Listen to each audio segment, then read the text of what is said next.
The telephone call came through at precisely 0600 hours on the morning of April 12th, 1945. General Stratton Pierce stood in his office at Supreme Headquarters Allied Expeditionary Force, watching the first pale light of dawn break over the German countryside. Beyond his window, the war machinery of liberation continued its inexorable march eastward. Trucks rumbled by, soldiers moved with a purposeful efficiency of men who knew victory was close but not yet certain. The air still carried the acrid smell of distant artillery, a reminder that men were still dying for every mile of German soil. The war in Europe was ending. Everyone knew it. You could feel it in the way German resistance crumbled, in the way whole units surrendered without firing a shot in the desperate attempts of Nazi officials to flee westward toward American lines rather than face the Russians advancing from the east. The question now was not if the Reich would fall, but when. How many more would die before the inevitable became official? The phone on Pierce's desk rang, a sharp, insistent sound that cut through his morning contemplation. He reached for it without looking, his eyes still on the dawn-lit landscape. Pierce. The voice on the other end belonged to a man he had known for 35 years. They had been young lieutenants together, learning the craft of war from officers who had fought in the trenches of the First World War. They had risen through the ranks together, though Pierce had always been slightly ahead, better at navigating the political waters that determine which competent officers became commanders and which remained forever subordinate. But the man on the phone had something Pierce lacked: instinct, the ability to see beyond tactics and logistics to the heart of what mattered. It made him simultaneously the most valuable and most frustrating commander in the European theater. "Stratton, get here immediately." Pierce recognized the tone. Not urgent in the way that suggested imminent military crisis. Not panicked. Something else entirely. Something that made the hair on the back of his neck stand up, despite 4 years of war that should have numbed him to all forms of surprise. "What is it, Thaddeus?" Silence. 1 second. 2, 3, 4, 5.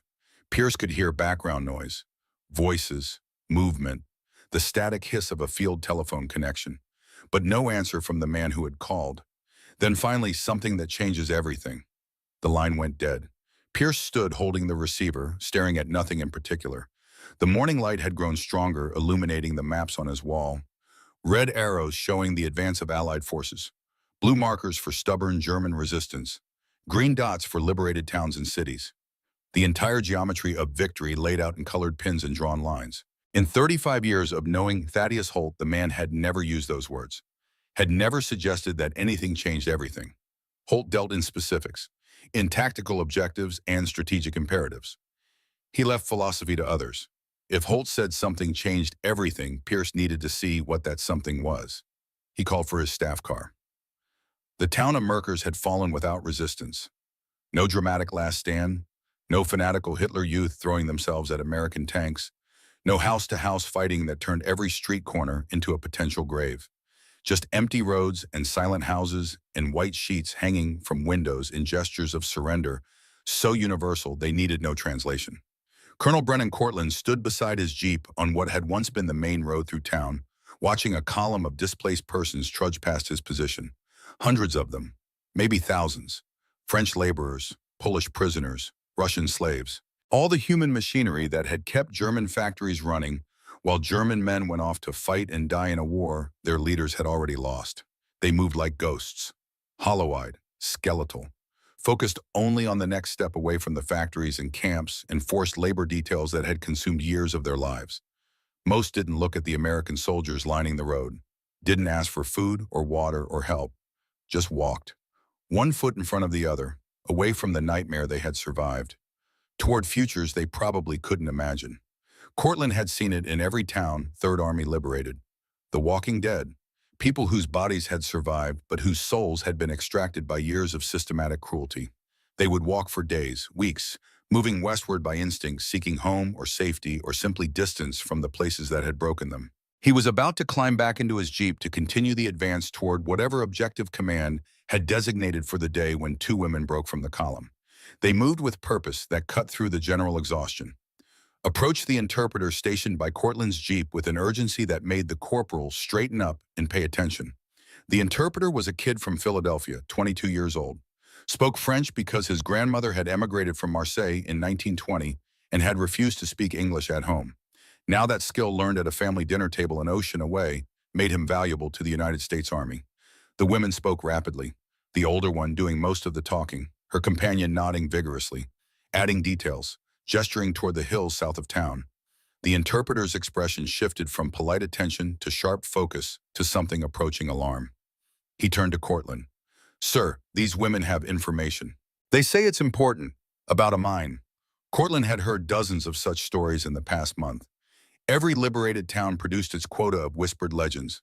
Hidden Nazi gold in alpine caves, secret weapons buried in forests, treasure stolen from across Europe, and cached in locations known only to the fleeing SS.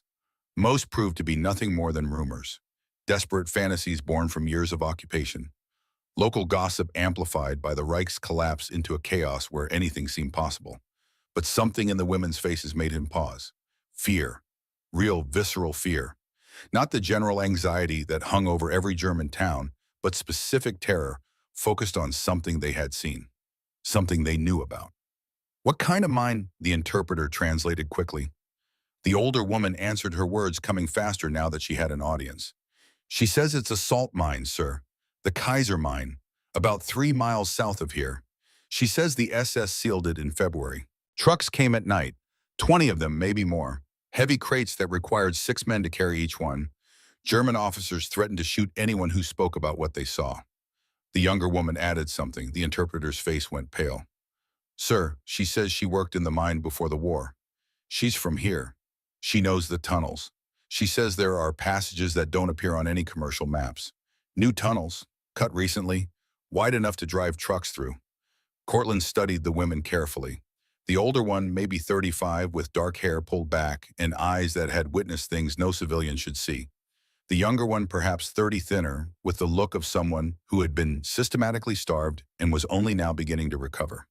They weren't guessing. They had seen something, and whatever they had seen frightened them enough to approach American soldiers despite years of conditioning that made talking to any authority figure dangerous. "Tell them to wait here." Cortland reached for the radio mounted in his Jeep, keyed the handset, waited for the connection to crackle through. "3rd Army HQ, this is Colonel Cortland. I need to speak with General Holt. Priority." General Thaddeus Holt sat in what had been the mayor's office in the previous town 3rd Army had liberated. The building was intact, unusual in a Germany where Allied bombing had reduced most urban centers to rubble. But this had been a small town, strategically unimportant. The war had passed through without leaving the kind of destruction that made cities unrecognizable. Now the office served as Holt's command post. Temporarily. Everything was temporary in this final phase of the war. You set up headquarters, planned the next advance, gave orders, and moved on. Never staying anywhere long enough for comfort, never slowing down enough for the enemy to regroup. Maps covered every wall. Red arrows showed the advance of 3rd Army, longer arrows than any other unit in the European theater.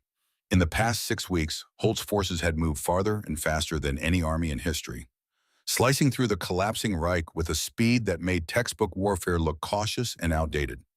The strategy was simple: keep moving. Give the enemy no time to establish defensive lines. No time to consolidate. No time to think. Hit them hard, move fast, exploit every breakthrough. The Germans were beaten. Everyone knew it. But beaten enemies could still fight, still delay, still kill. Unless you broke them so completely, they had no choice but surrender. Holt was 60 years old enough to remember when wars were fought differently, when armies moved at the speed of horses and supply wagons, when advance was measured in miles per day, not miles per hour. He had learned his craft in the First World War, watching men die in trenches over yards of mud that held no strategic value whatsoever. This war was different, more terrible in its scale, more absolute in its stakes, but also more mobile, more decisive. And Holt had understood from the beginning that mobility was everything, that the side which moved faster struck harder and gave the enemy no breathing room would win. But speed came with costs, supply lines stretched thin, men exhausted from constant movement, equipment wearing out faster than it could be repaired, and the political complications that arose when American forces advanced so rapidly that they threatened to upset carefully negotiated agreements about post-war zones of occupation. The British in particular were unhappy. Field Marshal Montgomery had expected to lead the final drive into Germany, had planned for British forces to have the glory of major breakthroughs. Instead, Holt's 3rd Army was making everyone else look cautious by comparison. The radio on Holt's desk crackled. "General Holt, Colonel Cortland on the line, sir." Holt picked up without hesitation. Talk to me, Brennan. Cortland's voice came through tinny but clear. He relayed what the French women had said.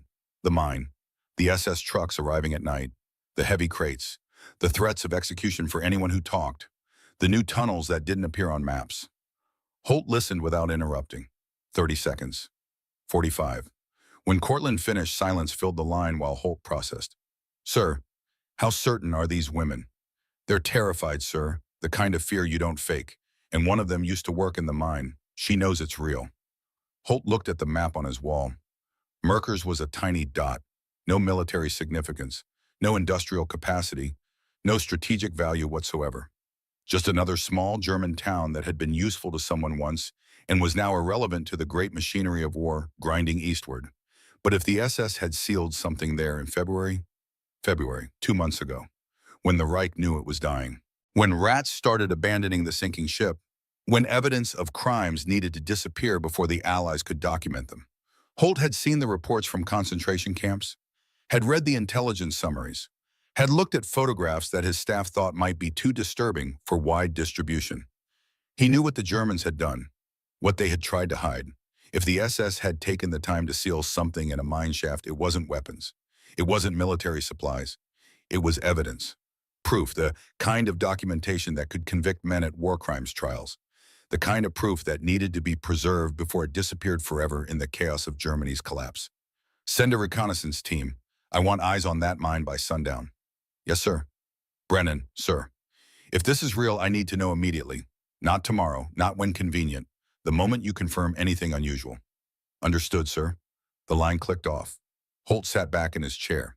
Through the window, he could see Third Army vehicles moving through the streets below. The constant flow of war. Trucks carrying supplies, tanks moving to forward positions, jeeps ferrying officers between units. The machinery he had driven harder and faster than anyone thought possible. Everyone said he was reckless, too aggressive, too willing to risk his men for speed. Even Pierce had questioned his tactics, though never directly. The Supreme Commander was too politically astute to publicly criticize a subordinate whose success made criticism look petty. But Holt understood something others didn't. In war, momentum was everything. Once you had the enemy running, you kept them running. You gave them no time to reorganize, no opportunity to dig in, no chance to remember they could still fight. You broke them completely, or you didn't break them at all. This war had been about breaking the Germans, not just defeating them militarily, breaking their will, their capacity, their belief in victory, and Speed accomplished that better than any amount of careful, methodical advance. But if the French women were right, if the SS had hidden something important in that mine, then Speed needed to wait, because some things couldn't be recovered later. Some evidence disappeared if you didn't secure it immediately. Truth couldn't wait for the war to end. April 6 brought confirmation and complications. The reconnaissance team reported unusual activity around the mine entrance. Fresh concrete still showing the pale color of recent curing. New seals on doors that should have been old and weathered. Evidence of heavy vehicle traffic on roads that should have been abandoned months ago. More importantly, they found tracks, tire impressions in mud that hadn't fully dried. Recent, within the past 2 weeks. Someone had been here after the Americans captured the area. Someone had returned to a sealed mine in territory the Germans no longer controlled. German civilians in the area spoke carefully when questioned. Fear still governed their words. Years of living under the Nazi regime had taught them that careless talk brought consequences. Even with American soldiers occupying their towns, old habits died hard. But eventually pressed by interpreters who knew how to ask questions that required answers, they admitted things. Yes, something had been brought to the mine. No, they didn't know what. The SS had made it very clear that curiosity about the Kaiser mine was a terminal condition. One old man, braver or more broken than the rest, pulled Colonel Cortland aside after the formal questioning ended. Whatever they put down there, they didn't want it found. Cortland studied the man, 70 years old, maybe more, weathered face, hands that shook constantly, the kind of tremor that came from age and fear and witnessing things that no human should have to see. How do you know? Because I watched them weld the doors shut, 7 layers one inside another, each thicker than the last. They worked for 3 days. I could hear it from my house, the sound of welding echoing from inside the mountain. Why are you telling me this? The old man looked at him with eyes that had long since stopped hoping for anything good. Because I'm dying, cancer. maybe 6 months left. And I don't want to die knowing I kept silent about whatever evil they hid down there. Cortland radioed Holt immediately, provided details, recommendations, requested permission to investigate further. The response came back within minutes. Proceed, but carefully. If it's booby-trapped, I need you alive to tell me about it. That afternoon, as the reconnaissance team prepared to explore the mine entrance more thoroughly, an old man arrived at 3rd Army headquarters. 65 years old, weathered face marked by decades of underground work, hands scarred from operating mining equipment. He asked in halting German mixed with local dialect to speak with the American commander. Guards brought him to Cortland. The old man stood at attention despite being a civilian. Military bearing learned somewhere sometime in a previous life before mining became his profession. Through an interpreter, he introduced himself. My name is Franz Adler. I worked in the Kaiser mine for 30 years. I know every tunnel, every shaft, every cavern cut into the salt. I know passages that don't appear on any map. Cortland gestured for the old man to sit. Franz did so carefully, like sitting was a privilege he hadn't earned. Go on. In February, the SS came. They had trucks, many trucks. I counted 23. They forced me to guide them into the deep tunnels, the ones cut during the war for storage, the ones that don't appear on the old commercial maps because they were dug for military purposes. What did they have in the trucks? Franz's hands tightened on the cap he held in his lap. Crates, metal crates, very heavy, each required 6 men to carry. And bags, canvas bags with bank markings I couldn't read from a distance. And boxes, small metal boxes that made sounds when they moved, like coins rattling, or metal objects shifting inside. How deep did they go? 2,000 feet, to the lowest level where salt extraction is most difficult, where the temperature never changes and humidity is constant, where nothing deteriorates, where you could store something for 100 years and find it exactly as you left it. Cortland leaned forward. What did you see them do with these items? They made me wait outside the chambers while they unloaded, but I heard them working. I heard metal scraping on stone. I heard welding.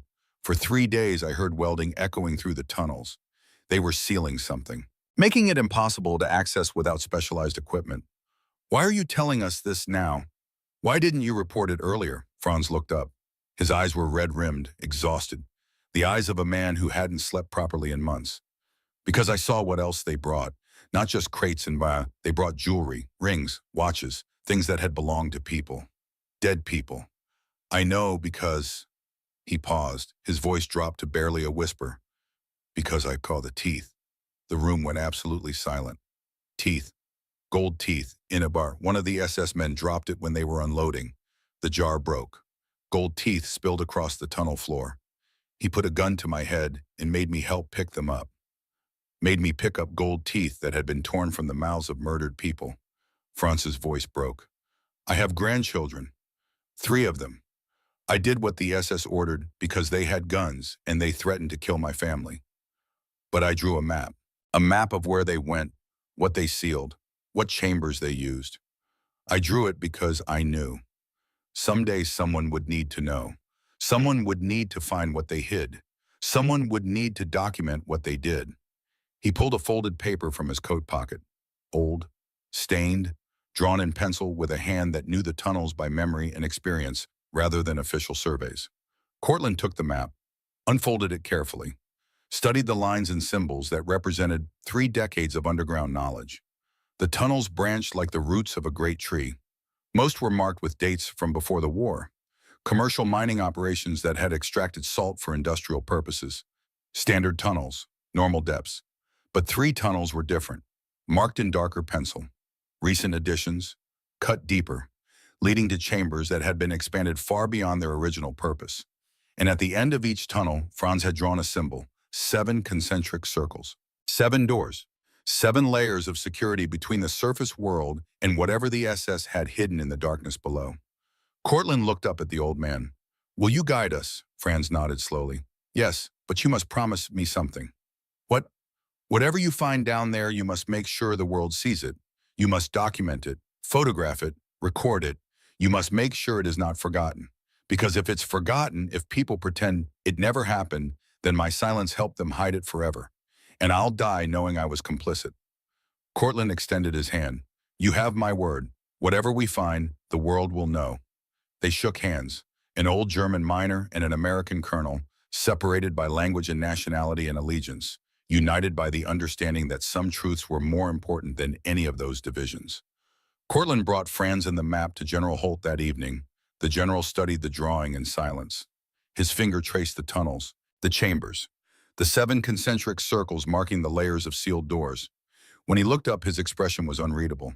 The face of a man calculating costs and benefits, weighing tactical imperatives against moral obligations. You believe him? Yes, sir. Why? Because he's not asking for anything. Not money, not safety, not favorable treatment. He just wants us to look. And he's terrified, not of us, of what's down there, of what he helped them hide. Holt turned to Franz. Through the interpreter, slowly making sure every word was exact, he asked, "If we go down, will you guide us?" Franz nodded. "It will be dangerous. The tunnels might be unstable. The doors might be booby-trapped. The SS might have left surprises for anyone who tried to access what they hid. We might all die down there." "I know. Then why do it? Why risk your life for this?" Franz met Holt's eyes. For the first time since entering the room, his hands stopped shaking. "Because some things are too evil to hide. Because I helped them. I didn't want to. They had guns. They threatened my family. But I helped them put those crates and bags and boxes in the deepest part of the mine, and I helped them seal the doors. Now I must help you find it. I must make it right, or I die complicit in whatever horror they hid down there." Holt stood, walked to the map on his wall, looked at the red arrows showing Third Army's advance. They were ahead of schedule, ahead of everyone. Montgomery's forces were 60 miles behind. The Russians were racing toward Berlin, but were still weeks away. The war would be over in a month, maybe less. But this, if Franz was right, if the SS had hidden evidence in that mine, it couldn't wait. Evidence disappeared when armies moved on. When the shooting stopped and the diplomats started negotiating. When convenient amnesia replaced inconvenient truth. Behind him, General Nathaniel Vance entered the room. Vance was Holt's oldest friend in the Army, 52 years old, a methodical commander who balanced Holt's instincts with careful calculation. They had known each other since they were junior officers learning their craft in peacetime postings that now seemed impossibly distant. "Thaddeus, we need to talk." Holt turned. "I know what you're going to say. You're going to say we can't stop, that we're winning, that every hour we delay gives the enemy time to regroup, that Montgomery is already complaining about our independent actions, that Supreme Headquarters is asking questions about our supply lines and our casualty rates and our aggressive tempo." Vance nodded. "Exactly that. All of it. And you're right. Tactically stopping is insane. Strategically, it's reckless. Politically, it's dangerous. Then why are we discussing it?" Holt gestured to Franz, to the map, to the old miner who had spent 2 months living with the knowledge of what he'd helped hide. "Because this old man watched the SS hide something. Something so terrible he can't sleep. Something he needs us to find. Something that matters more than the next 10 miles of German territory. We don't know what it is. No, but I know what it might be. I've seen the reports from the camps we've liberated, Buchenwald, Ohrdruf. I've seen the photographs, the walking skeletons, the mass graves, the evidence of systematic murder on a scale that defies comprehension." Holt's voice dropped. "If they sealed evidence 2,000 feet underground, it's because they knew it could convict them, could hang them, could prove to the world what they really did. And if we don't document it now, it disappears forever." Vance was quiet for a long moment. He walked to the wall, studied the map showing their advance, calculated the implications of stopping. "SHAEF won't approve. They'll want us to maintain forward momentum. I'm not asking for approval. Montgomery will use this. He'll claim American commanders don't follow coordinated strategy, that we're undermining Allied unity. Montgomery always needs something to complain about. This week it's us. Pierce will demand an explanation. Then I'll give him one, after we know what's down there." Vance sighed, the sound of a man who knew his friend well enough to recognize when argument was useless. "What do you need? Engineers, the best we have. Demolition equipment for cutting through steel doors. Photographers to document everything. And Captain Merrick." "Merrick, why him specifically?" Holt looked at Franz's map. At the 7 circles marking 7 doors, marking 7 layers of security, hiding something the SS desperately wanted to remain hidden. Because Merrick is Jewish, lost family into the camps. If we find what I think we're going to find, he'll understand what it means. He'll make sure we do this right. Make sure we preserve every piece of evidence. Make sure nothing gets overlooked or dismissed or forgotten because it's inconvenient. Vance nodded slowly. I'll get you what you need, but Thaddeus?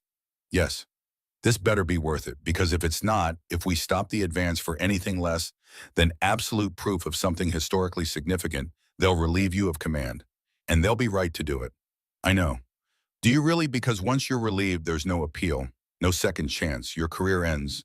Your legacy ends as everything you've accomplished in this war gets overshadowed by one judgment call that went wrong.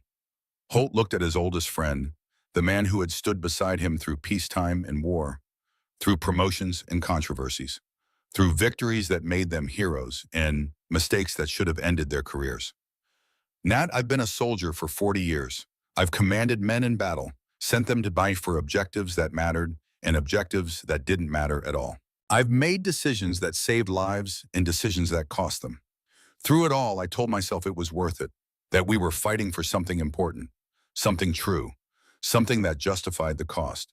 He gestured to the map, to the mine marked 3 miles from their current position, to the depth that Franz's hand-drawn diagram showed as the final destination 2,000 feet below the surface. If I let this disappear because I was afraid for my career, then nothing I've done matters. None of it. Every man who died under my command died for nothing. Because if we don't stop to document evidence of evil, then what the hell are we fighting for? Vance had no answer. There was no answer.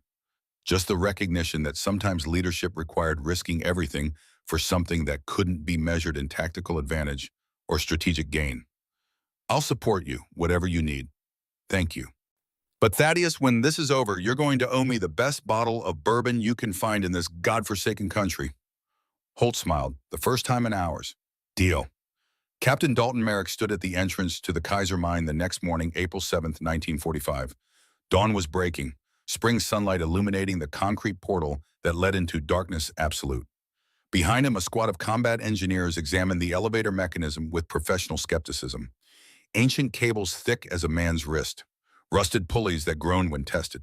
A cage designed for miners who accepted risk as part of their profession, not soldiers who had survived 4 years of war and wanted to survive 4 more weeks until it ended.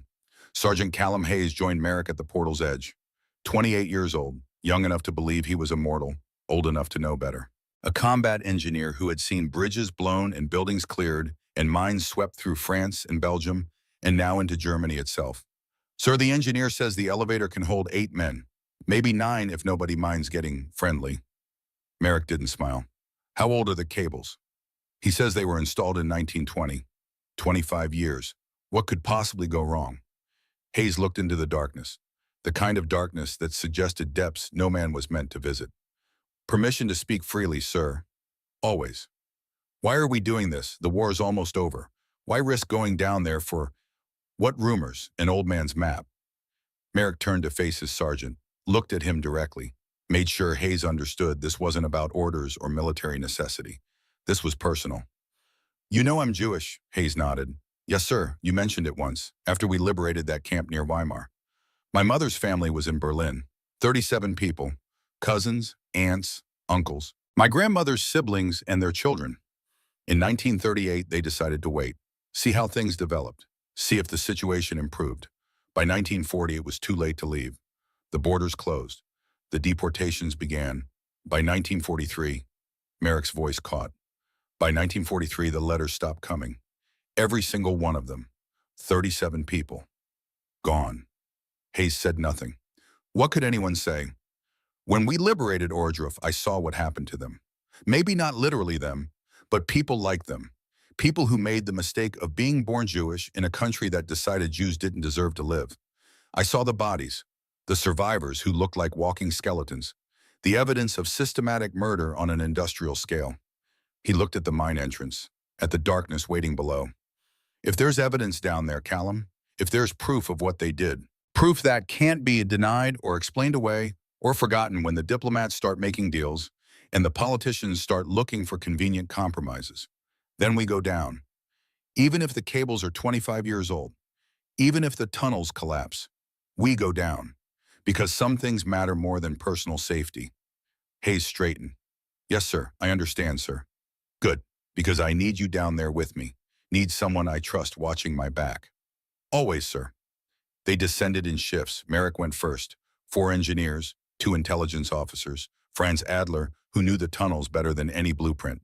The cage could barely hold them all, shoulder to shoulder, breathing each other's air. No room to move, no room to do anything but wait, as 2,000 feet of rock and salt rose above them with every passing second. The operator Franz threw the brake lever with practiced efficiency. The motion of a man who had done this thousands of times over 3 decades. The world dropped away. 7 minutes. That's how long it took to descend 2,000 feet. 7 minutes of slow creaking, swaying movement through absolute darkness. The cage groaning with their weight. The cables singing with tension.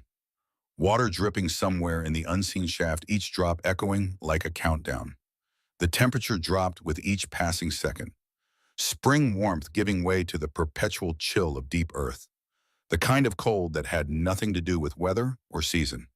The kind of cold that existed before humans and would exist long after. Eternal, indifferent, patient. At 1,500 feet, the shaft walls changed character. Merrick could see it in the brief glimpses his flashlight beam provided. Natural rock gave way to carved salt. Crystalline surfaces that caught and scattered light in strange ways. The air itself tasted different here. Metallic, ancient, unchanged by the surface world's wars and temporary human concerns. One of the engineers whispered, "Jesus Christ." No one told him to be quiet, because the sentiment was universal. There was something about this depth, this separation from everything familiar, this descent into a darkness that swallowed light and sound and hope. At 2,000 feet, the elevator lurched to a stop. The gate opened with a metallic shriek that echoed into distances impossible to measure. Merrick stepped out first. His boots found solid ground, salt-crusted stone that crunched beneath his weight. His flashlight beam swept across a cavern carved from solid salt. The ceiling disappeared into shadows beyond the reach of light. Rails extended into tunnels that branched in multiple directions, each passage identical, each disappearing into darkness that absorbed illumination within yards. "Welcome," Franz said quietly, "to the deepest level of the Kaiser mine." They moved through the main gallery following Franz's hand-drawn map. The old man led with confidence born from 30 years of working these passages, knowing every tunnel, every branch, every quirk of geology that made some paths navigable and others dead ends. Their boots crunched on salt crystals that had fallen from the ceiling over decades. Side tunnels branched every 50 yards, some blocked by rockfall, others extending into darkness that suggested miles of passages carved over generations of extraction. After 300 yards, Franz stopped. Ahead, illuminated by their flashlights, stood a door. But this wasn't a mining door. This was steel, reinforced. Fresh welds visible even from 20 feet away. Someone had installed it recently, cutting it to fit a passage that had been carved wider than standard mining tunnels required. The door had no handle, no keyhole, no visible mechanism for opening. Just a smooth surface with weld marks where hinges had been attached on the opposite side. A door designed not for access, but for permanent closure. Merrick approached slowly, placed his hand against the cold metal, felt the weight of it, the thickness, the intentionality of its construction. "This is it," Franz nodded. "The first door. There are 6 more beyond it. 7 total, 7 layers between all in whatever they hid. 7 doors. Yes, one for each level of certainty that no one would reach the center, that no one would find what they sealed away." Merrick turned to his engineers. "How long to breach?"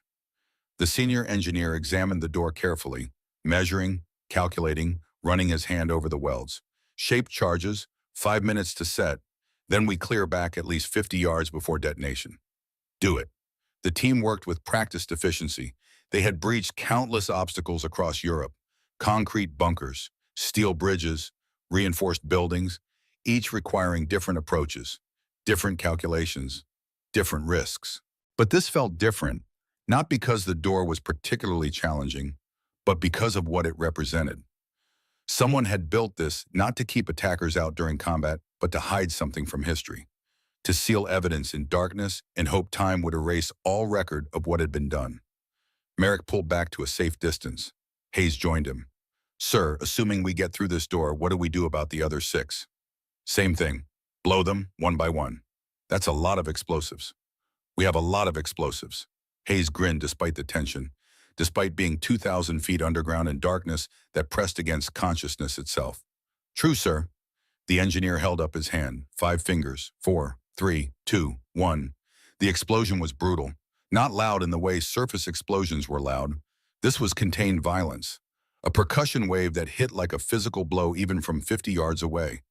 The tunnel filled with smoke, acrid, choking, dense enough that flashlight beams simply stopped absorbed by particulate matter hanging in the stale air. Slowly, as ventilation from the shaft cleared, the smoke shapes emerged. The door twisted off its hinges, hanging at an angle that exposed the passage beyond. But 50 yards deeper, illuminated by their advancing lights, stood another door. Identical. Steel. Welded. Sealed. Hayes looked at Merrick. His expression said everything. This was going to take a while. This was going to consume hours. This was going to push them deeper and deeper into the earth, one explosion at a time, with no guarantee that anything waited at the end except empty chambers and wasted time. 7 doors, Merrick said quietly. 7 doors, Hayes confirmed. Then we better get started. By midnight on April 7th, they had breached 4 doors. Each explosion revealed another passage, another sealed entrance. Each door slightly thicker than the last, each weld slightly more careful. The Germans had not simply hidden something.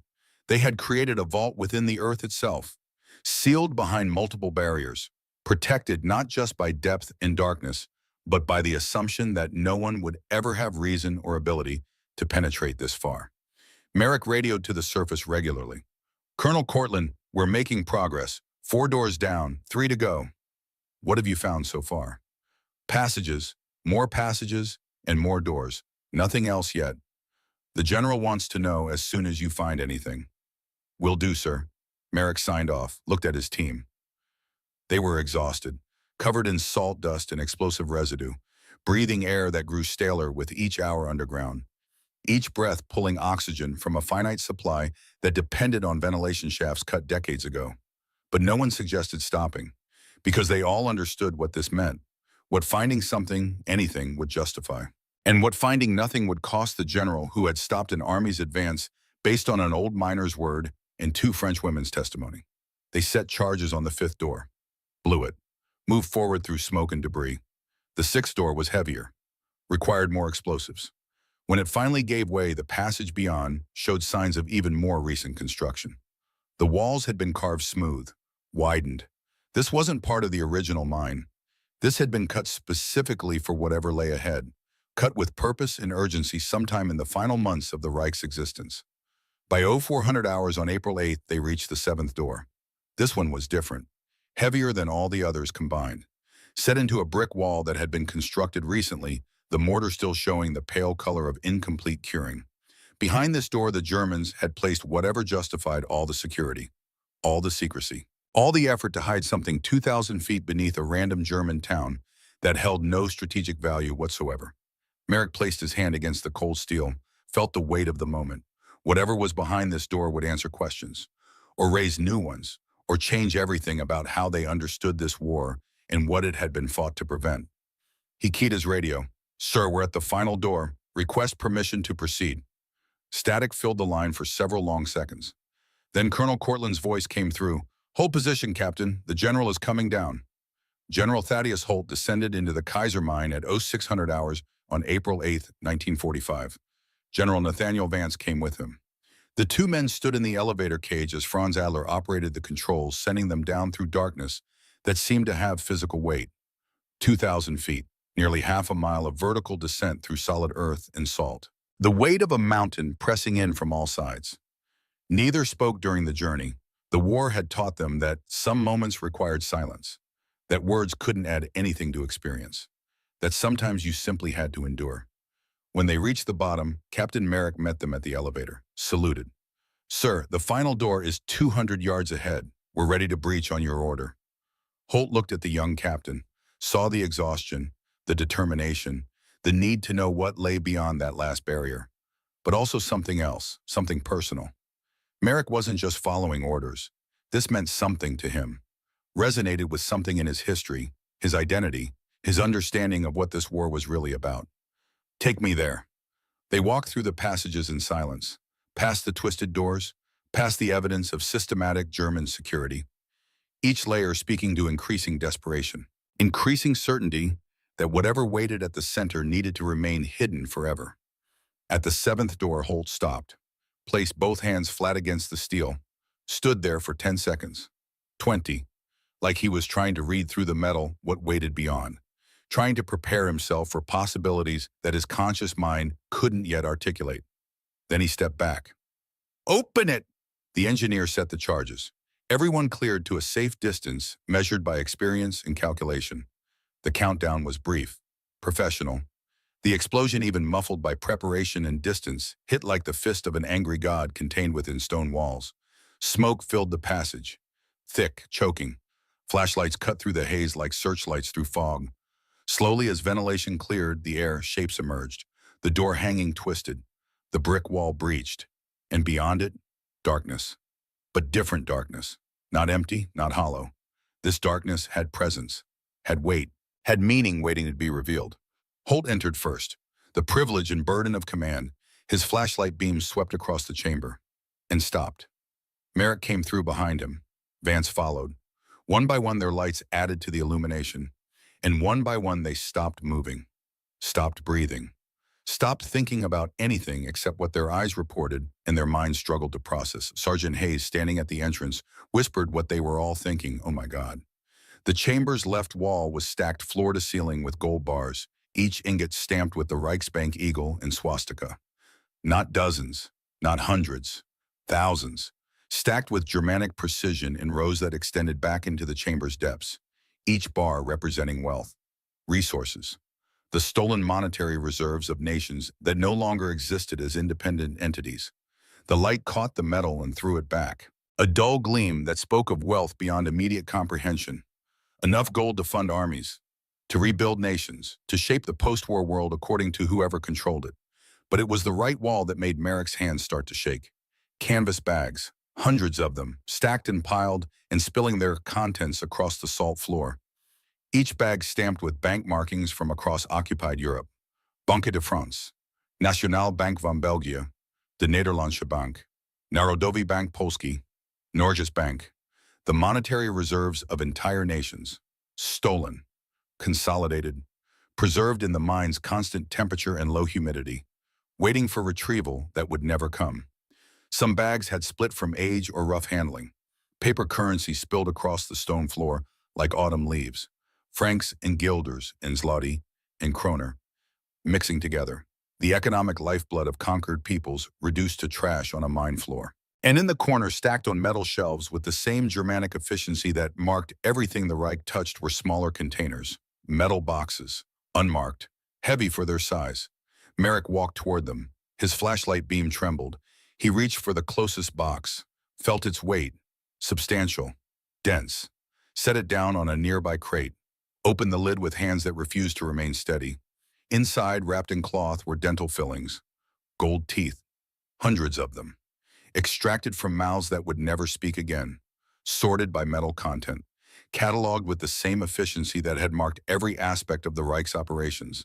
Behind him, someone retched, the sound echoing in the chamber, the physical manifestation of horror that transcended words.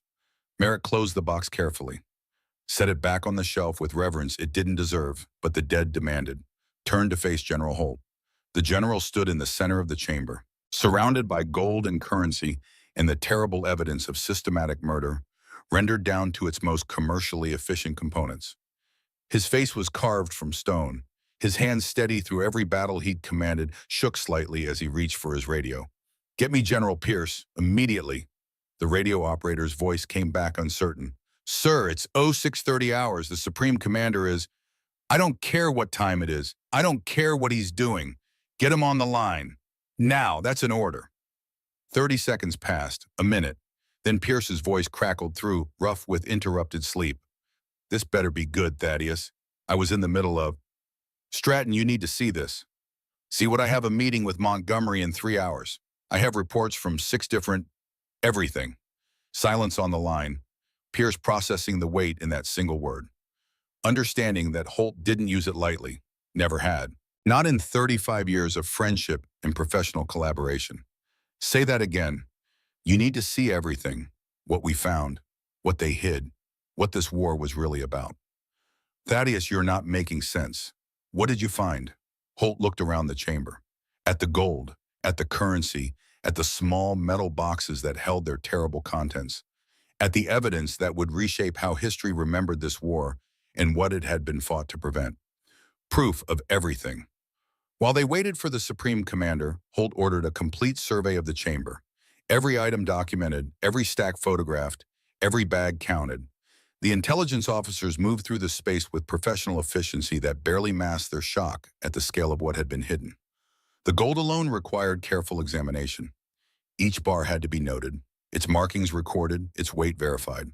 The Reichsbank stamps were consistent, but not all the gold bore German markings. Some bars carried the seals of national banks from Belgium, the Netherlands, Austria, Czechoslovakia. The reserves of conquered nations. Melted down, recast with swastikas, converted into fungible assets for a regime that had built its economy on systematic plunder. The counting teams worked in shifts, their hands growing numb from handling cold metal in the chamber's perpetual chill. The numbers climbed beyond initial estimates. 100 tons of gold, then 200. The final tally would take days to complete, but the scale was already clear. This wasn't a hidden emergency fund. This was the systematic looting of an entire continent. The currency presented different challenges. The bags had been stored hastily, their contents mixed. Bills from different nations thrown together as if their individual origins mattered less than simply getting them underground and hidden before Allied forces could document the theft. French francs mingled with Belgian notes. Polish zloty sat beside Dutch guilders. Some bills were new crisp from recent printing. Others showed wear from circulation. The everyday currency of nations that no longer existed as independent entities, all converted into assets for the Reich's war machine. Intelligence officers recognized what they were seeing. This was not merely the German National Reserve. This was the systematic looting of every central bank, every treasury, every repository of national wealth that had fallen under Nazi occupation. When the Wehrmacht rolled into Paris, into Brussels, into Warsaw and Prague and Oslo and Copenhagen, the SS had followed with very specific orders. Secure the banks, strip the vaults, convert national sovereignty into portable assets that could be moved hidden, spent on the Reich's behalf. But it was what lay beyond the gold and currency that truly revealed the nature of what had been done. Merrick found the crates, wooden, dozens of them, stamped with museum markings, with private collection seals, with identification numbers that meant something to someone who knew art history, who understood provenance, who could recognize that these weren't just valuable objects, but pieces of civilization itself. An engineer pried one open at Merrick's direction. Inside, wrapped in protective cloth, was a painting. Old, Renaissance judging by the style, the kind of work that belonged in a museum, not a salt mine 2,000 feet below the Earth's surface. The canvas showed a Madonna and Child, rendered by a master whose name Merrick didn't recognize, but whose skill was undeniable even in flashlight illumination. Holt approached, stood looking at the painting for a long moment. His expression was difficult to read. Not quite recognition, not quite memory, something between the two. I've seen this before. Sir, Paris, September 1944. After we liberated the city, I took 3 hours to visit the Louvre before we pushed east. This was there. I remember it because... He paused, touched the frame gently. Because I stood in front of it for 10 minutes, just looking. After all the death and destruction, after everything we'd seen and done here, was something beautiful. Something that had survived centuries, something permanent. His voice grew quieter. And 3 months later, it was gone. Listed as missing. The French thought it was destroyed in the fighting. But it wasn't destroyed, it was here, wrapped in cloth, sealed in a box, hidden like stolen goods. Vance understood what his friend was feeling. This wasn't just theft of valuable objects. This was the systematic looting of civilization itself. The Germans had moved through Europe, taking not just land and resources, but culture, history, beauty, anything that gave meaning to the nations they conquered. They had tried to erase not just peoples, but their heritage. More crates held more paintings, sculptures, manuscripts, religious artifacts torn from churches and synagogues. Each item carefully preserved, each representing not just monetary value, but historical significance, cultural identity, the accumulated heritage of generations. And beneath the artistic treasures in smaller wooden boxes, they found something even more personal. Photographs, family photographs, hundreds of them, thousands, each showing people standing in front of houses, sitting in gardens, posing for occasions now lost to history. And on the back of each photograph, written in neat German script, were details: family names, addresses, asset valuations. Everything these people had owned quantified and recorded before they were deported to camps and murdered. Merrick held one photograph: a family of 5, parents and 3 children, standing in front of a substantial house, smiling. The photo was dated 1938. On the back, someone had written Goldstein Family Berlin, assets seized November 1938, house 45,000 Reichsmarks, business 80,000 Reichsmarks, personal property 12,000 Reichsmarks, total 137,000 Reichsmarks. The children couldn't have been more than 10 years old. They looked happy, unaware that their world was about to end, that everything they knew home family future would be erased by a regime that saw them as problems to be eliminated rather than humans to be acknowledged. Holt took the photograph from Merrick, studied the faces, the children's smiles, the parents' obvious pride in their family, their home, their place in the world. They took pictures. His voice was flat, emotionless. The kind of tone a man uses when actual emotion would break him. They photographed the families, documented what they stole, kept records like it was a business transaction. He handed the photo back to Merrick. How many boxes like this?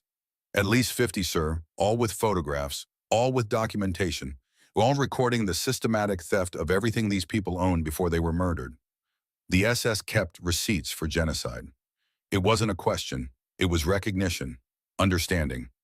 The realization that what they had found wasn't just evidence of theft, but documentation of systematic crime conducted with bureaucratic efficiency that made it somehow more terrible than violence committed in hot blood.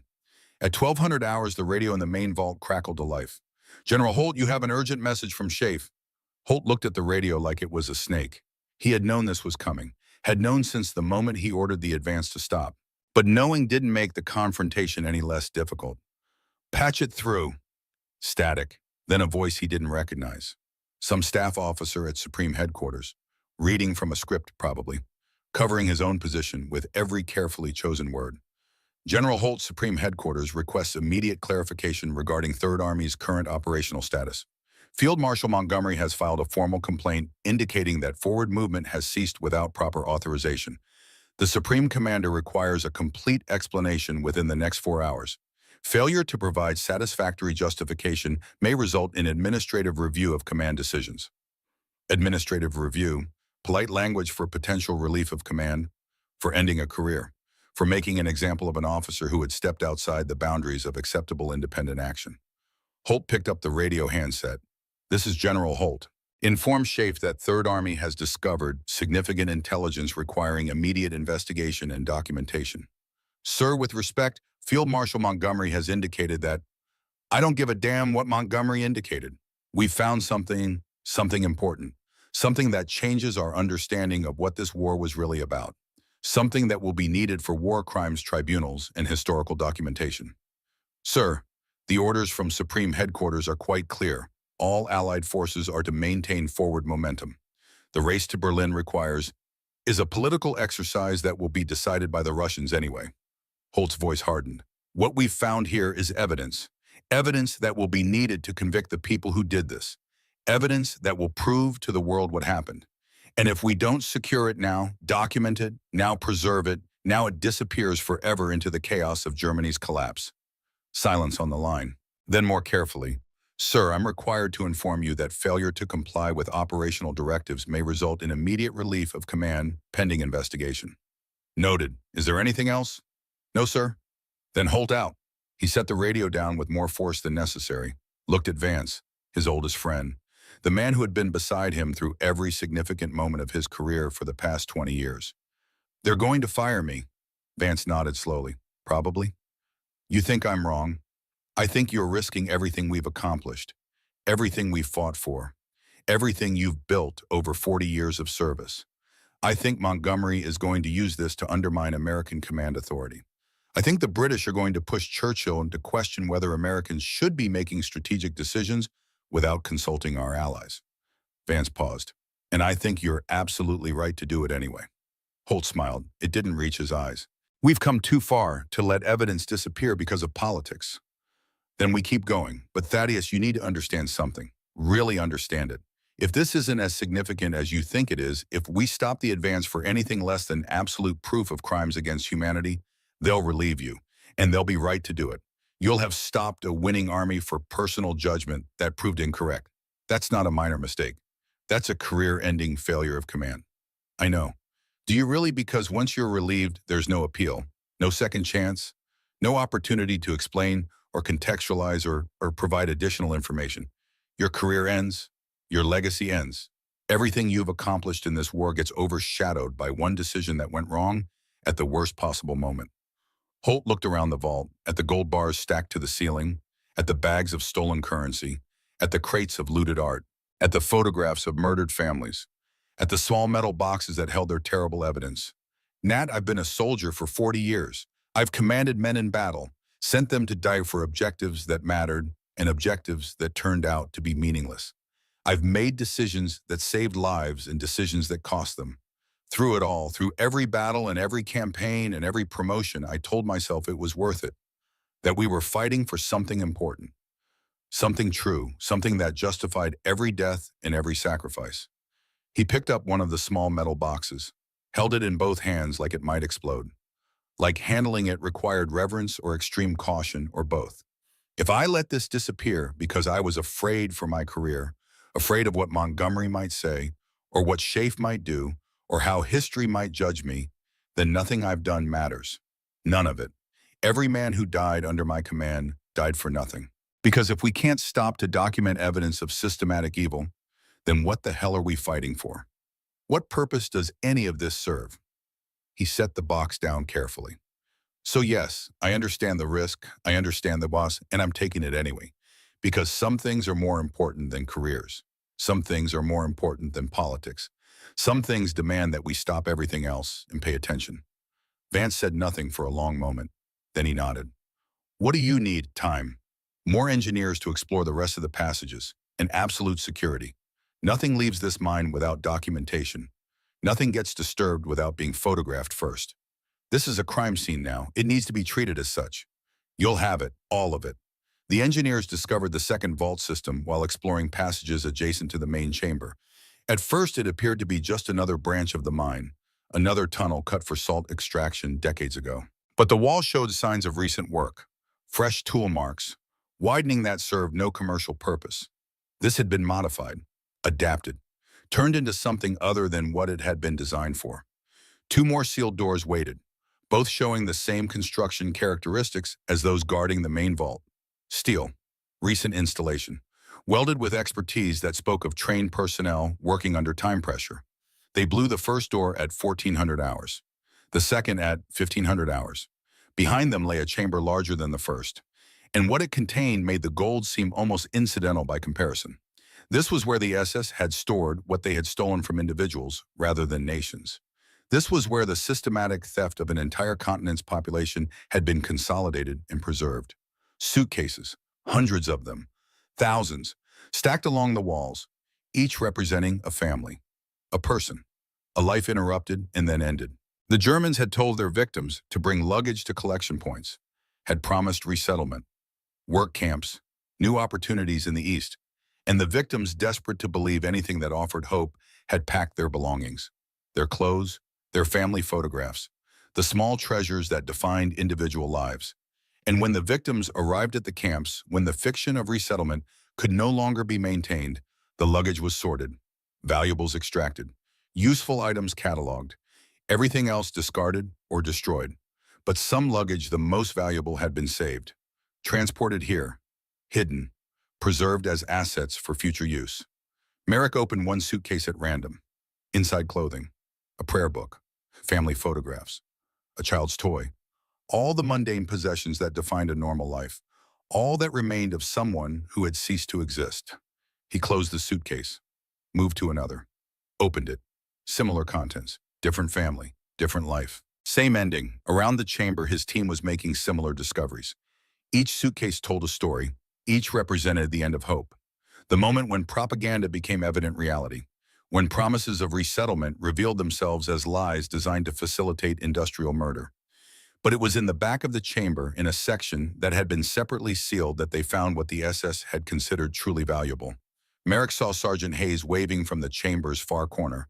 Urgent, insistent. Sir, you need to see this. Now. Merrick crossed the chamber. Hayes was standing in front of a small metal cabinet. Nothing remarkable about it. Standard German military issue. The kind of thing you'd find in any army office. But inside the cabinet, carefully organized, was a ledger. Thick, bound in leather. The kind of book used for important records. For documentation that needed to be preserved. For information that couldn't be trusted to loose papers that might be lost or destroyed. Merrick pulled it out carefully, opened it to the first page. The handwriting was neat, methodical, the kind of penmanship that suggested careful education and practiced precision. He read the title, Sonderkommandovermogensverwaltung, Special Unit Asset Management. His blood ran cold. He turned pages. The entries were dated. January 1943 through January 1945. 2 years of systematic documentation. Each entry listed a location. Names that would become synonymous with industrial murder Auschwitz. Treblinka, Sobibor, Majdanek, Belzec, and beside each location numbers. Cold, clinical, inescapable. Number of transports arrived. Number of persons processed. Quantity of gold dental work recovered. Quantity of jewelry confiscated. Quantity of currency seized. Quantity of other valuables extracted. Each human being reduced to grams of gold. Ounces of silver. Items of value that could be converted into assets for the Reich's war effort. Merrick turned pages with hands that refused to remain steady. The entries went on, page after page after page, hundreds of entries, thousands, representing hundreds of thousands of people, all documented, all cataloged, all converted into line items in an accounting ledger that quantified genocide with the same efficiency that might be used to track industrial output. He reached the final page. The entry was dated February 10th, 1945, just 2 months ago, weeks before American forces would liberate the area, days before the SS began its desperate attempts to hide evidence of what had been done. The final entry read, final shipment secured at Merker's facility, total inventory 198 gold bars, 100.3 metric tons, 4,578 bags, currency multiple national origins, 214 pieces artwork and cultural artifacts, 327 containers, dental gold and jewelry recovered from special operations. All items properly cataloged and secured. All documentation of procurement sources sealed separately. Standard disposal procedures completed. Records to remain classified pending evaluation of post-war requirements. Below that, a final note in different handwriting. All personnel involved in transport and sealing sworn to secrecy under penalty of death. Location coordinates provided only to designated senior officers. Retrieval codes established for future recovery operations. Merrick closed the ledger, set it down like it might explode, like it contained something too dangerous to handle casually. Turned to find General Holt standing behind him. Sir, this is everything. A complete record. Every theft, every murder, every piece of gold torn from a dead mouth. It's all here. Documented, quantified, cataloged with bureaucratic precision. Holt took the ledger, opened it to a random page, read several entries. His face showed nothing, no emotion, no reaction. Oh, just the blankness of a man processing information too terrible to feel. Then he closed the book, held it against his chest like protecting something sacred, and spoke in a voice that barely qualified as a whisper. Get photographers, get intelligence officers, get anyone who can document what's in this room. I want photographs of every suitcase, every page of this ledger, every shelf, every item. I want documentation that will stand up in any court anywhere in the world for the next 100 years. Sir, that will take days. Schaeff is already threatening to. I don't care what Schaeff threatens. I don't care what Montgomery demands. I don't care what the political consequences are or what the diplomatic implications might be. His voice rose, not shouting, something worse. The controlled fury of a man who had found proof of evil beyond his imagining and would not let it be buried for convenience. This ledger documents the systematic murder and robbery of hundreds of thousands of people. It names the camps. It names the dates. It quantifies the theft down to the gram. This is evidence that will hang the bastards who did it. Evidence that will prove to the world what happened here. What this war was really about. Evidence that cannot be allowed to disappear because someone at headquarters is worried about maintaining forward momentum. He looked around the chamber, at the stacked suitcases, at the shelves lined with smaller containers, at the ledger in his hands that reduced human beings to accounting entries. We're not leaving, we're not advancing, we're not following orders that prioritize tactical objectives over historical truth. And if they want to relieve me for that, they can send someone down here to take my stars, because I'm not giving them up voluntarily. Not until every single item in this mine is documented, photographed, cataloged, and secured for war crimes prosecution. Silence filled the chamber. Then Vance stepped forward. Thaddeus, you're making the right call. I believe that. But you need to give Pierce a chance to understand before Schaeff makes this official. Call him, explain, let him see what we've found. Because if he doesn't understand, if he thinks you're being insubordinate rather than doing what's necessary, he won't be able to protect you. Holt nodded slowly. You're right. You're always right, Nat. He pulled out his radio, keyed the handset, waited for the connection. Get me General Pierce, personal line, encrypted, priority. 30 seconds passed, a minute. Then Pierce's voice came through clear, despite the distance and the 2,000 feet of rock between them. Thaddeus, I've been receiving very concerning reports about Third Army's operational status. Montgomery is threatening to go directly to Churchill. Schaeff is talking about formal investigations. You need to give me something I can work with. Stratton, I need you to listen. I need you to trust me, and I need you to come to Merkers. Personally, not send a staff officer, not review written reports. You need to come here and see what we found. I don't have time for... This is more important. Pierce's voice hardened, professional patience wearing thin. More important than Berlin, more important than the strategic objectives we've been driving toward for the past year, more important than maintaining Allied unity at the moment of final victory. Holt looked at the ledger in his hands, at the rows of suitcases, at the evidence of crimes that would define how history remembered this war and what it had been fought to prevent. Yes, more important than all of it. The radio was silent. 3 seconds, 5, 10, then carefully, tell me why. Because we found proof, documented proof, of what they did, how many they killed, how they processed the murdered like raw materials in a factory, how they kept meticulous records of every theft, every murder, every gram of gold extracted from human bodies. It's all here, Stratton, all of it, in a ledger that documents genocide with the same attention to detail that any business would use to track inventory. He paused, let that sink in. And if we move on without securing it, without documenting it, without preserving every page and every item for future war crimes tribunals, it disappears forever into the chaos. And the people who did this get away with it because we were too focused on tactical objectives to stop and document their crimes. More silence. Longer this time. Pierce was calculating, weighing costs against benefits, politics against principle, career against conscience. Finally, how long do you need? I don't know. Days. Maybe a week. We've found 2 vault systems so far. Franz thinks there might be more. We need time to explore, to document, to preserve everything properly. Montgomery will use this. He'll claim it proves Americans can't be trusted with independent command, that we're cowboys who ignore coordinated Allied strategy. Let him claim it. History will judge who made the right call. Churchill will demand explanations. Roosevelt will be asked about American compliance with joint command structures. Then they'll get explanations, after we've documented what we found. You might lose your command. Hell, we both might lose our commands. I know. Another pause. Then Pierce's voice came back different now, softer, more personal. The voice of one friend talking to another, rather than Supreme Commander talking to subordinate. George, in 35 years, I've never heard you say something was more important than the mission. Never. Not once. So I'm going to trust that you're not exaggerating. That what you've found really is worth the risk you're taking. It is, Stratton. I swear to God it is.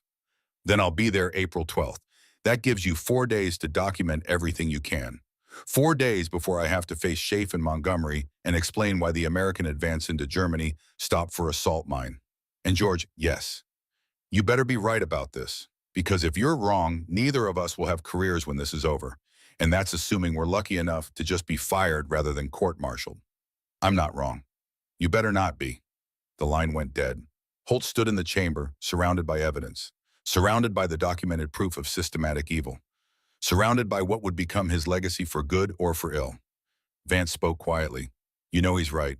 If this isn't everything you think it is, we're finished. It is. How can you be certain? Holt held up the ledger. Because no one keeps records this detailed unless they think they're doing something legitimate, unless they believe that someday someone will need to account for what was done. These bastards documented genocide because they thought they were conducting business. They reduced human beings to accounting entries because they saw nothing wrong with it, and that documentation is going to hang them. He looked at Merrick, at Hayes, at the engineers and intelligence officers who were documenting every inch of the chamber. We have 4 days. Let's make sure we use them well. April 13th, 1945. Dawn. The journalists arrived before sunrise. American correspondents, British reporters, French photographers, all skeptical. The war had produced endless propaganda. They had learned to doubt everything until verified. They descended in groups of 8, 7 minutes through darkness. Then they saw the gold. Cameras clicked, flashbulbs popped. Thousands of gold bars stacked to the ceiling. One British reporter whispered to his photographer, "This is going to be page 1 everywhere." But the gold was just the beginning. In the second vault, stolen art, a French journalist recognized a Rembrandt, started crying. "They told us it burned, and it was here, hidden like stolen goods." Then Colonel Cortlandt led them to the third vault. "What you're about to see is evidence of systematic murder," Cortlandt said. "Some of you will want to look away. Don't. The world needs to see this." He opened the door. An intelligence officer opened a metal box. Gold teeth, hundreds of them. Absolute silence followed. Then cameras rose, notebooks opened, not with excitement, with grim determination. The recognition that they were witnessing something that would define their generation's understanding of evil. A young American reporter asked, "Sir, how do we write this?" Cortlandt met his eyes. "You write the truth, every word, every number. You make them understand that this happened, that the evidence is undeniable." One British correspondent walked out, vomited, then returned, picked up his camera, kept shooting, because bearing witness was all that remained. April 12th, 1945, 0900 hours, General Stratton Pierce arrived at Merker's.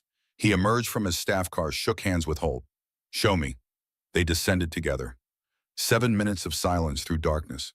At the bottom, Holt led him through the passages, past the blown doors, into the first vault. Pierce stopped, looked at the gold stacked to the ceiling, said nothing, just processed. Into the second vault. Currency, art, photographs. He picked up one family photo, read the back asset valuations recorded before the family was murdered, set it down carefully. Into the third vault. Captain Merrick opened a box, showed Pierce the contents. Gold teeth, wedding rings. Pierce touched one tooth with a finger, pulled back as if burned, opened the ledger. Read several pages documenting systematic murder with bureaucratic precision. When he looked up for the first time in 35 years, Pierce's eyes were wet. "You were right to stop. Even if it cost me my command. Especially then." Pierce turned to the shelves. "This changes everything. This is proof, undeniable." He picked up the ledger. "We're calling the international press, film crews, everyone who can document this. The world sees this, now. This doesn't get classified or sealed for diplomatic reasons." Montgomery will object. "Let him. Some things are more important than diplomatic convenience." Pierce looked at his friend. "You stopped an army for this. I would have called that insubordination a week ago. But now I understand. And I'll make sure everyone else understands too." April 13th afternoon, General Pierce made his decision about German civilians. "Bring townspeople here. Everyone who can walk. I want them to see what their government hid, what their silence protected." By afternoon, 500 German civilians stood outside the mine, confused, frightened. Cortlandt would address them. "You will descend into this mine. You will see what was done in your name, and you will never be able to say we didn't know." They protested, innocent, just citizens, no connection to the SS or camps. Cortlandt cut them off. "Then you have nothing to fear from the truth." In groups of 30, they descended. Franz Adler guided them through the passages. They walked through the gold, the currency, the stolen art, the photographs of families whose property had been seized. Finally, the deepest vault. Americans made them watch as boxes were opened, made them see the gold teeth, the wedding rings. One elderly woman spoke, "Wir wussten es nicht. We didn't know." General Holt stepped forward. "You chose not to know. You saw the trains. You saw your Jewish neighbors disappear. You saw their businesses closed, and you chose not to ask." Because knowing created a responsibility. He gestured to the shelves. Now you know. Now you can never not know. You will remember that you stood here and witnessed what your silence protected. The woman cried but didn't look away. 500 Germans witnessed, changed forever by knowledge they could never unlearn. April 14th, 1945. The counting was complete. Pierce reviewed the final numbers: 198 gold bars, 100 tons, worth $238 million in 1945 values, 4,578 bags of currency from across occupied Europe, 214 pieces of art and cultural artifacts, 327 containers of dental gold and jewelry extracted from the murdered, and the ledger documenting it all with bureaucratic precision. Pierce looked up as Holt entered. These numbers will be on every front page tomorrow. Good.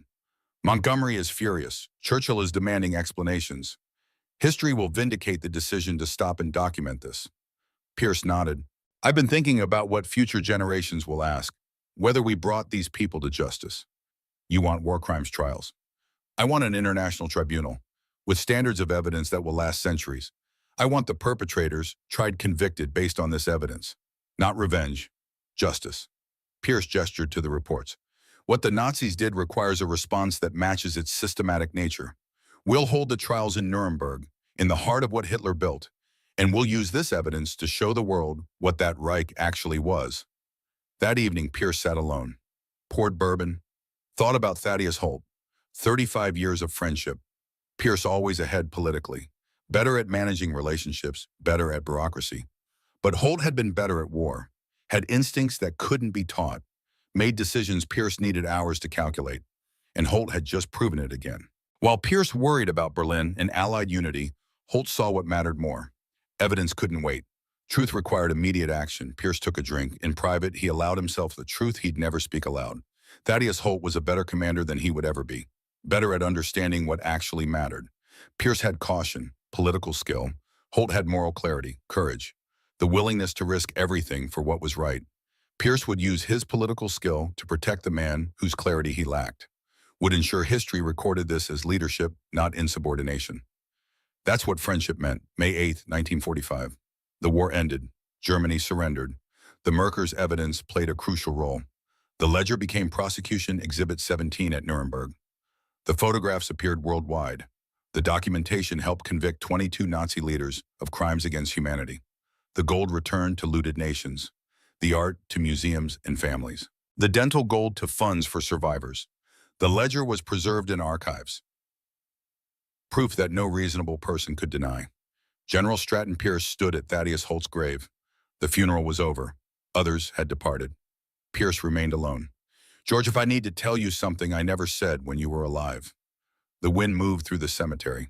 You were right about Merkers, right to stop, right to risk everything. I knew it at the time, but never told you. Never admitted your judgment was better than mine. He looked at the flag-draped casket. I was jealous of you, of your certainty, your clarity, your willingness to make hard choices. I spent my career calculating, and you just acted. Did what was right even when it cost everything. His voice broke. I should have told you that you were the best commander America produced, that I learned more from watching you than from any training, that your friendship meant more than any recognition I received. He placed his hand on the casket. I thought we had time. Thought I'd tell you when we were retired, but now you're gone, and I'll spend my remaining years regretting that silence. He saluted, held it longer than required. I'll make sure people remember that when they study this war, they understand the greatest victory wasn't tactical. It was moral. A general who stopped everything to preserve truth, who showed us that leadership sometimes means stopping to bear witness. He walked away carrying the weight of words spoken too late. In a climate-controlled case sits the ledger, old, worn, still readable. Sonderkommando Vermogensverwaltung.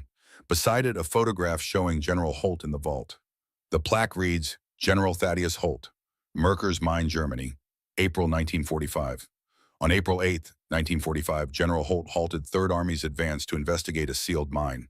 What he found, 888 gold bars, stolen art, and documented evidence of systematic murder, became crucial evidence at Nuremberg. His decision to document rather than advance exemplified leadership that understood some things transcend strategic objectives. Some evidence cannot wait.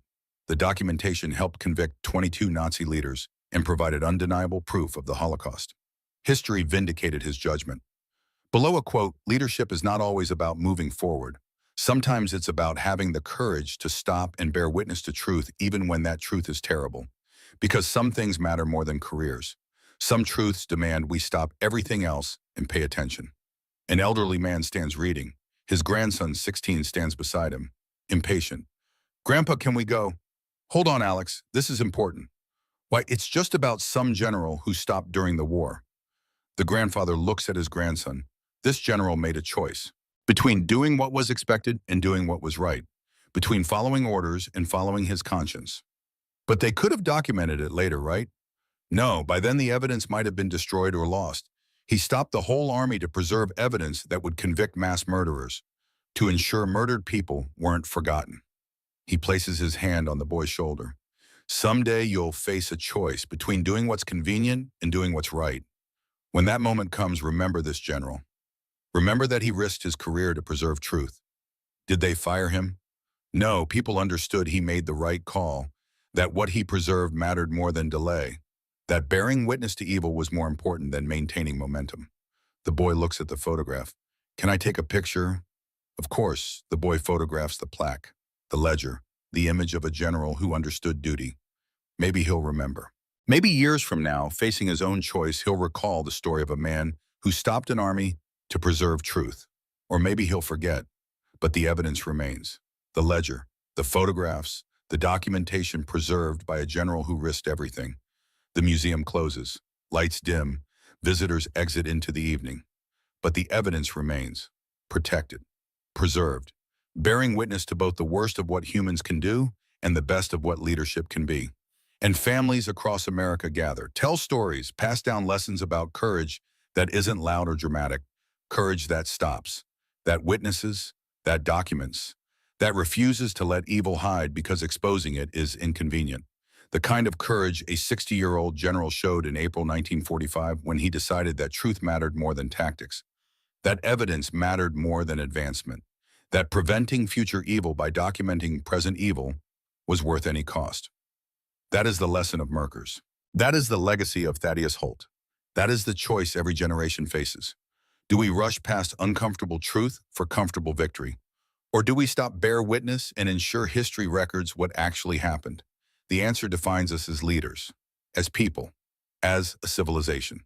79 years later, the evidence sits in a museum, bearing witness, ensuring we never forget, so that future generations will remember. Some things can't wait. Some truths demand we stop everything else and pay attention. That's not a deviation from duty. That is duty itself.